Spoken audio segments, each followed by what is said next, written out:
எங்களுடைய வாழ்வியலை படம் பிடித்து காமிச்ச தானு சாருக்கும் ரஜினி சாருக்கும் தம்பி ரஞ்சித்துக்கு வந்து அவங்க ரொம்ப மகிழ்ச்சியில் அவங்க ஆனந்த கொடுத்துறாங்க. அதாவது இப்போ ஏதாவது யாராவது ஒன்று ஏளனமாக ஏதாவது ஒருத்தர் அதாவது பிடிக்காதவர்கள் சிலதெல்லாம் எள்ளி நகையிற மாதிரி ஏதாவது ஒன்று அதாவது விஷத்தை தூங்குவாங்க. அப்படிப்பட்டவங்க மேலே 100 பேர் 1000 பேர் 10,000 பாரு எங்கள் வாழ்வில் படம் எடுத்து கொடுத்துருக்காங்க. நாங்கள் பட்ட கஷ்டத்தை சொல்லியிருக்காங்க. சும்மா தேவையில்லாத வந்து அதை அந்த படத்தை பற்றி குறை சொல்லாத அளவுக்கு அங்கிருந்து வரக்கூடிய அது சொல்ல முடியல அந்த ஒரு ஆனந்தம். இப்போ அடுத்த வாரம் வந்து மலாயில் உலகத்திலேயே முதலாக ஒரு மொழி ஒரு மலாய் மொழியில் மொழி மாற்றம் செய்யப்பட்டு வெளியிடுவது இதுதான் முதல் முறை. இதுதான் சரித்திரம், இதுதான் சாதனை, இதுதான் சகாப்தம்.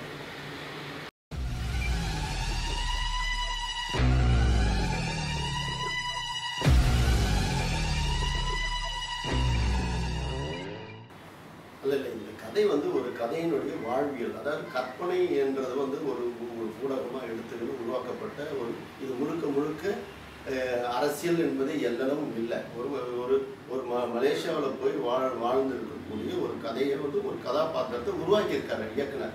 இந்த கண்ணோட்டத்தில் தான் போகணுமே தவிர இதுக்கு ஒரு முலாம் பூசத்தை தயவு செய்து தவிர்த்து.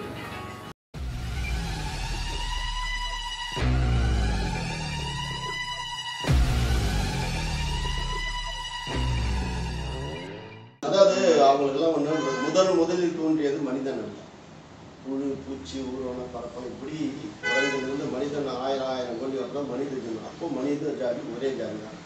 மனித மலை கூட்டம் தனக்குத்தானே சில வேலிகள் போட்டுக்கொள்கிறது, அதுதான் ஜாதி மனம் இனம். ஆனால் முதலில் தோன்றியது மனிதன் அல்ல என்பது மனதில் கொண்டால் இந்த பிரச்சனையே கிடையாது. அவர்கள் தெளிவடைந்து வருவார்கள். நன்றி மகிழ்ச்சி. நான் வந்துட்டேன்னு சொல்லு, திரும்பி வந்துட்டேன்னு.